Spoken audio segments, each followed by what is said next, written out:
What's going on, players? In this video, we're going to talk about the 1-3-1 defense, and specifically, we're going to talk about the middle of the 1-3-1 defense, or the center of the 1-3-1 defense. We're going to go over the rules, the three rules, and which of the three rules the center has to enforce.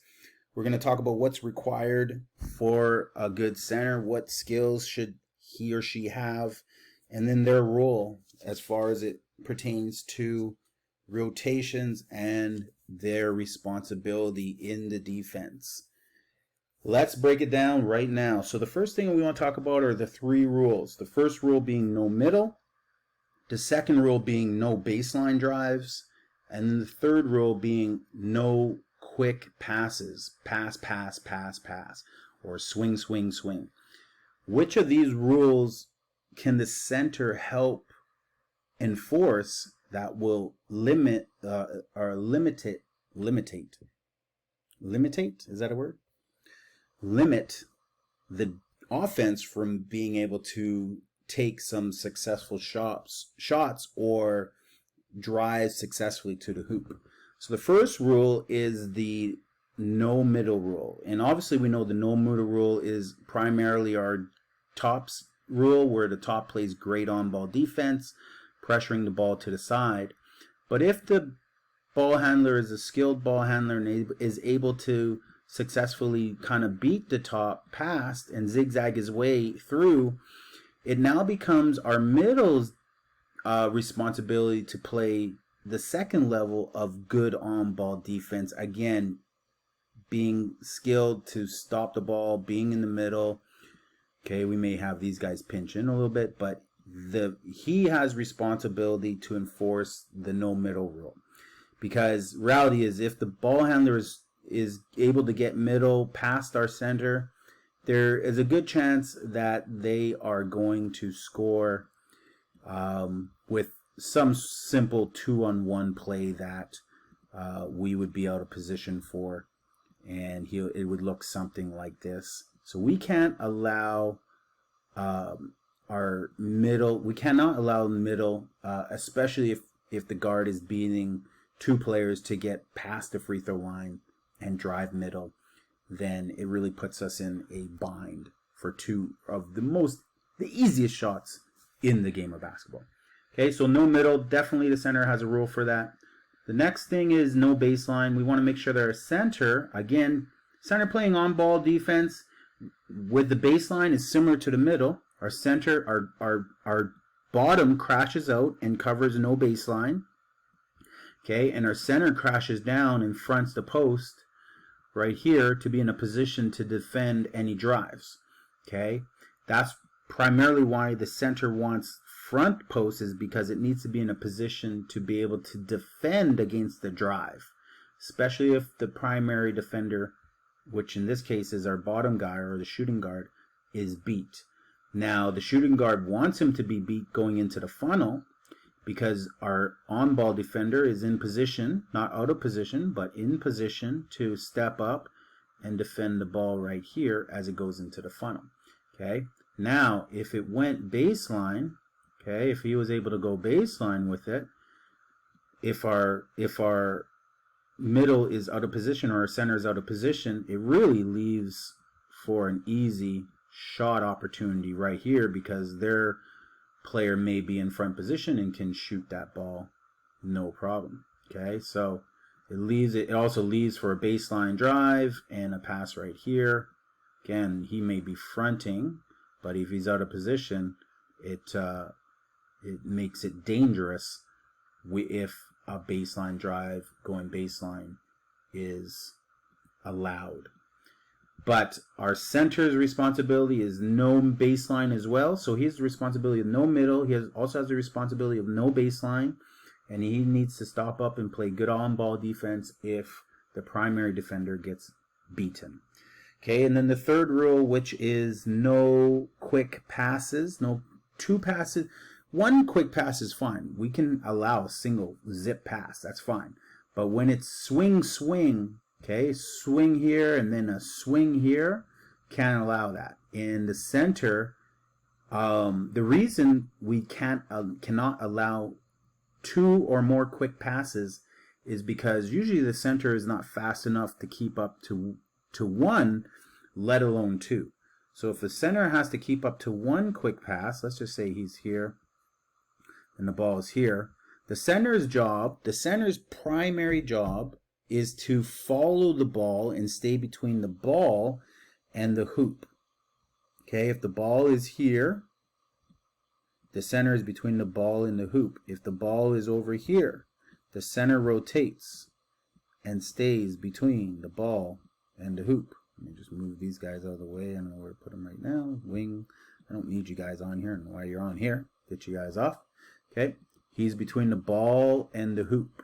Okay. If the ball goes down, okay, if it's dribbled down, the center maintains position between the ball and the hoop. Okay. The rule of quick passes, 2 or more quick passes, if it goes swing, the center knows he has to rotate here, but as soon as if it hits this player and rebounds into another swing, the center is going to lose position. And then if it rotates into another swing, the center is definitely going to be lost on that third swing. Or even if it rotates into a drive, the center is going to probably be here by the time he's already here on his drive, and the center is trying to rotate into position, and it often is going to be out of position, and most likely is going to be either fouling or letting a basket in because we don't have a line of defense versus quick passes, quick passes that are linked together. Okay, so what attributes do the center need? Well, obviously they need to be tough because they're playing around the post in the toughest area of basketball, which is the key. A lot of physical bumping and posting up and pushing, rebounding happen in this area. So the strongest players usually are the players you want to play in this area. Taller players to get you rebounds are important in this area because when they're in the low post and in rebounding positions, they often will get the rebounds because they'll be able to reach them first. Good on-ball defender, especially in the 1-3-1, no matter where the ball is, the on-ball defender needs to be a good on-ball defender. Good feet, good footwork, able to shift, have some quickness and athleticism to him when you're playing in the 1-3-1 defense, because he's going to need to move a lot. So if he's slow, his reaction time is not going to be there when the point guards are shifty. So if you're facing a very shifty point guard, then you want an athletic, or maybe even replace your bigger center with a smaller, faster middle guy. It doesn't necessarily have to be the tallest player. The wing should be could be have more height than this player, but this player should be very strong in their footwork and able to stay between the ball and the hoop and rotate and cover a lot of the time. Let's talk about the role of the center and all the things that he does. We'll talk about 8 different things. The first thing is they're able to play excellent on-ball defense, just like we talked about here, because they're playing it from so many different positions on the court, whether it's a drive from the corner where they have to drop down, and even though there's a corner defender, okay, and maybe they have, let me go with a wing here, maybe we have a wing right here creating a funnel. This is situated to give the ball handler the illusion that they can drive, and we want this player to be aggressive enough to step up and not sit back or sag off, but to step up into a place where they're in such a good stance and they move in so well that they can stop the drive and allow these wings and these eagles to dig at that ball and get a deflection to the center. Once the center gets the ball, he's going to hold it high above his head, and he's looking for that outlet pass and that leak. Okay, and we're looking for that and going up the court. So on-ball defense is a strength of that middle guy from all areas. He's able to step up and defend the pass. The next thing he can do really well, he's able to close out on shooters who threaten three-point shoot. So A lot of times there will be situations where he may be here and it might be a swing pass to a shooter right there, and he may need to close out and recognize it's a shooter and contest that shot, get his hand up on that shot. Okay, and a lot of times he may just be in position. This player might be up here and might be in a position where they're being funneled, okay, to the center, but they're also being funneled into a shot. So if they're good at taking one dribble 3-point shots or just pulling up at the three, the center has to recognize, okay, we got a shooter, and that's number 19. So I have to start right here on number 19 so that if he starts to come up, I can just have my contest hand in my pocket, and as soon as he shoots, I can contest his shot with a quick reach into his vision or into the flight of the ball path and contest the shot. So being able to read and close out to shooters. Number 4, if the ball is in the high corner, then he's able to cover with positioning and cover any threat on the 3-point line with his wingspan. And often what that means is again, this is more to do with ball positioning. But if the ball is in the corner, you got our wing defender here, we got our our 2 or bottom defender in the post, and our guard is between the passing lane. Now maybe our guard has to defend the pass that is, let's go with, I don't know, this guy right here. Maybe our guard is defending this pass right here, so he's up here in this passing lane, pushing him into the box.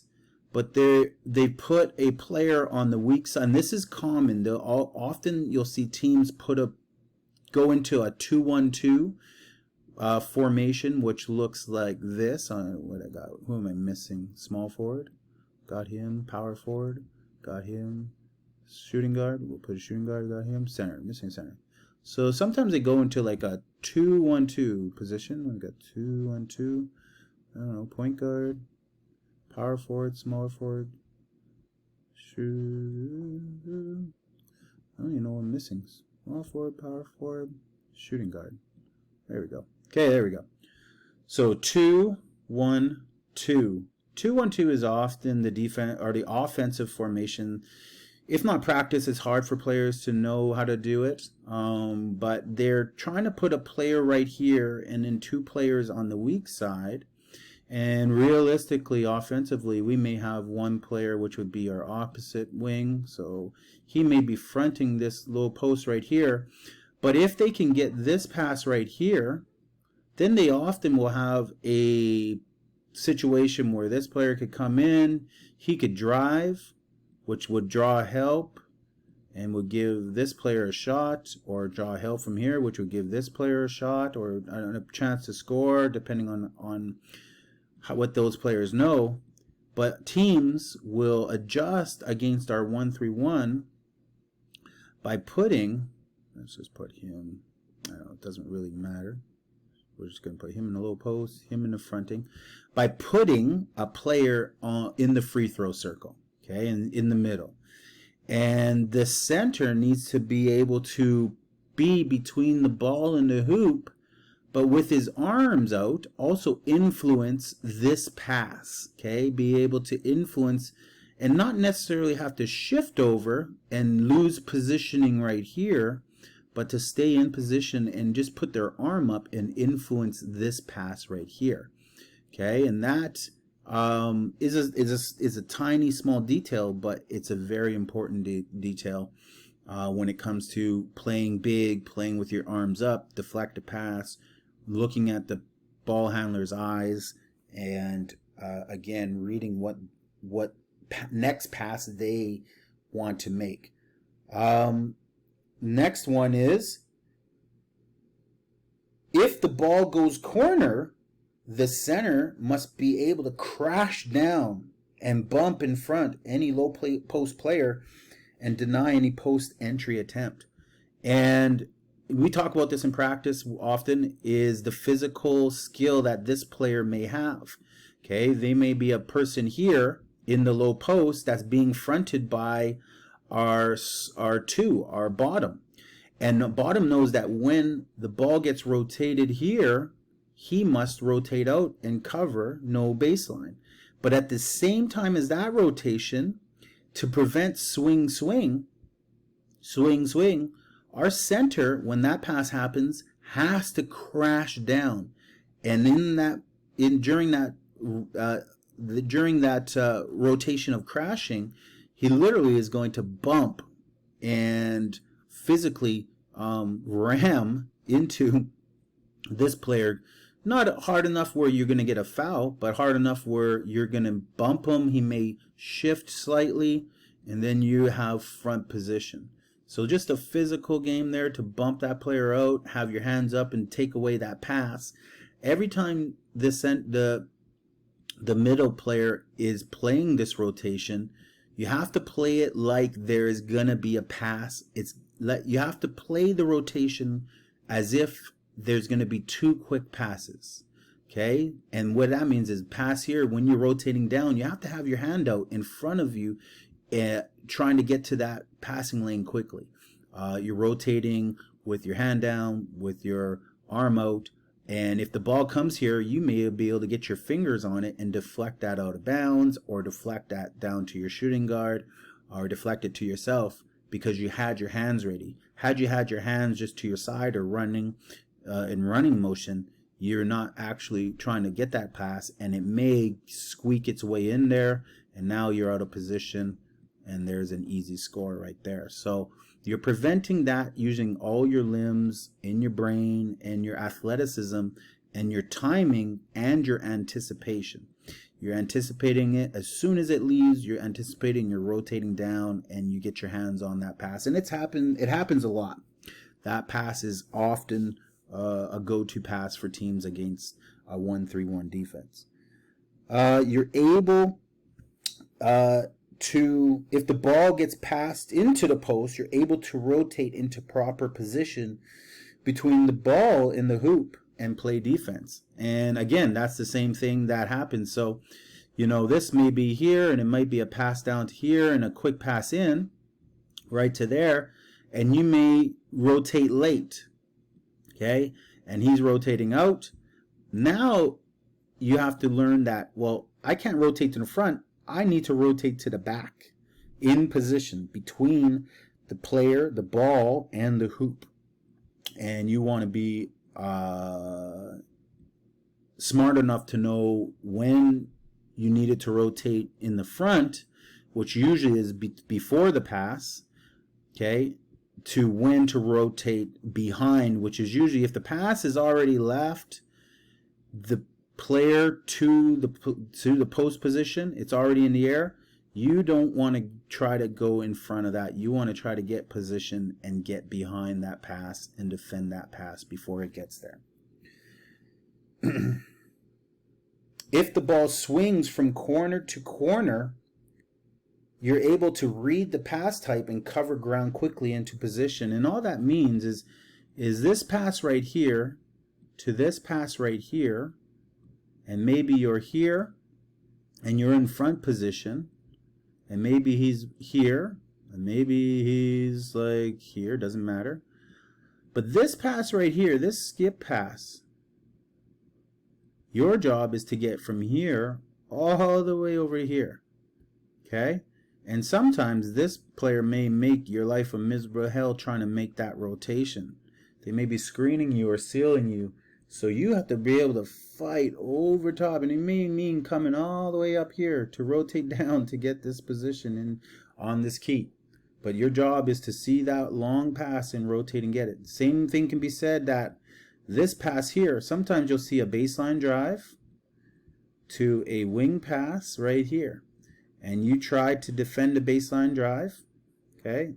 It maybe shifts up and you covered the baseline, and then you saw the skip pass come all the way across. Well, now you got to cover ground all the way directly to in front of that ball into position. Okay? So it's a direct line. It's always a direct line. Whether it's here, it's a direct line, or it's here, it's a direct line, or if it's from the wing to the corner, it's a direct line. If it's from here to here, it's a rotation from here to here, it's a direct line. into position. And then you're able to box out and rebound and outlet the ball. And on any shot, if it's a shot here, okay, you might be in position here, and he, whatever, let's just say he's wing and he's on ball, and he lets a shot go up, and maybe you have front position right here, and the shot goes up. This is where rebounding becomes a difficult task for a 1-3-1 team, is because a lot of times we can't, or have already given the other team rebounding position because we want pass position. We want to front this, taking away the pass, but as a byproduct of fronting it, we give away rebound position because they take rebound position immediately when we take the front position. And that's why shooting against a 1-3-1 is a very important way to attack a 1-3-1, is to shoot, because you can get a lot of offensive rebounds. But again, for centers, wings, it really just comes down to the battle and the fight. You know, once that shot goes up, how can I get around this guy or to the side of this guy? Probably not the baseline side, but to the front side of this guy. Or how do I get to this R? A lot of times I like to say there are 3 R's. Let's see if I can draw them. R, and there's an R here, and there's an R here. There are 3 R's on the cart, and those R's should be filled by, now let's see if I can get out of here. I don't know if I can get out of here. Boom. Should be filled by our players to rebound. So if we have one player on an R and he actually is able to force this guy and physically kind of move him with a little bit of strength and shoulders, and he gets this R, it's not the best R to be in, because this is the R where it would only come to it if it was short and ricocheted, but it still has a good chance for this guy to get that. Maybe a better R on this shot is to go from this position to this R right here. So if it hits here and then rolls off here, he has a good chance to get that.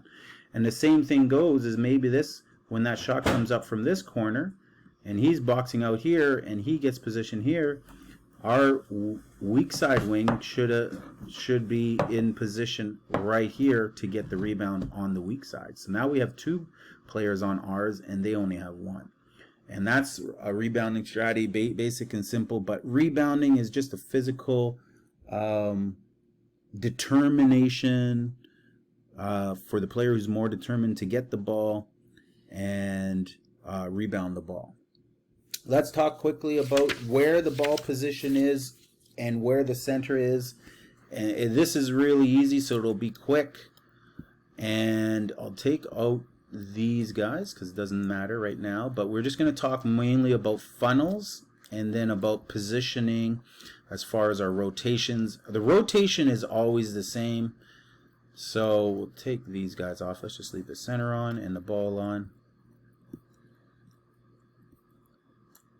Okay, we'll take him off. Okay, and we'll move the center here. So if the ball is top middle, the center is top middle. Okay, you can be on the free throw line, but you're always between the ball and the rim. Okay, if the ball goes to wing top, wing 3, okay, the center is between the ball and the rim, rotates over between the ball and the rim. Now the center has to understand that at any time if we or the team or the coaches have designated a specific player as a shooter, the center has to know that he has on-ball responsibility no matter where you are. So if you're sagging this deep, it is your responsibility that if that player with the ball here is a shooter, maybe it's number 19 for the team that we scouted, and they're a shooter, and they're 1 or 2 steps away from shooting a 3, and you're 5 steps away, they're going to be able to shoot that 3. So we don't want to be sagging off against non-shooters. Okay, so we want to be in a position where if they can shoot and they're 2 steps away and you're 2 steps away, you can contest and put your hand up, and they can dribble and shoot, and we can contest that shot. Okay, if ball goes corner, you're doing a crash down. So it's a crash in a bump, a shoulder bump into any player that may be there, into a front rotation. Okay, Now, if ball is driving, if it's driving from wing, if he starts to dribble, and maybe it's because our top and our wing funneled that dribble, you want to step up and stop ball. As soon as that dribble happens, you want to step up and play great on-ball defense and stop ball. And let your two wingmen come and dig hard, trying to deflect that ball to you. Maybe they get a deflection to you. Now you want to look up. As soon as they get a deflection, they're running. You want to look up and fire to the outlet pass. Okay, and then we get a headman pass. There we go. And we're in it to score on a fast break. But the funnels are deflections that are purposely designed to have our wings and our tops deflect the ball to you by swiping at it and knocking it from the ball handler into your hands. Okay, you need to be in position to pick up those balls and put it above your head and protect that ball. And there may be times where you need to dribble out and escape the fire, the pressure, and then give yourself a better pass up court. Okay, and if it's a corner drive, okay, your rotation down on corner is a bump down, front position, okay, and you have to be able to play on-ball defense and cut off the ball between the ball and the hoop. It does not mean you have to take away the baseline, because by taking away the baseline, you're giving them a straight line to the hoop. If the bottom guy gave up the baseline, your job is to maintain positioning between the ball and the hoop. So you can let them drive baseline, and you just want to make sure that you stay in position between ball and the hoop all the way through. Okay, until wherever they decide. If they decide to pull up and pull a jumper right there, you can contest that shot. Okay, and then that covers all of them. High post, if it's in high post and they got front position on you, okay, power forward, let's say power forward got it there and you weren't able to recover to get it, that pass, well, now you just have to somehow, some way find a way to get position. So he's going to drive, he may drive right, so you may have to come underneath and try to stay with him on his left hip into that ball and not foul him and contest the shot, and you will need to call for help, and the help may come from the help may come from the two, and you see the two comes up and you will take the two's man and help the helper. Whoever helps, you got to come and help the helper by helping the helper and picking up the helper's position on that one. Alright, that covers everything for the middle. I will see you guys in the next video.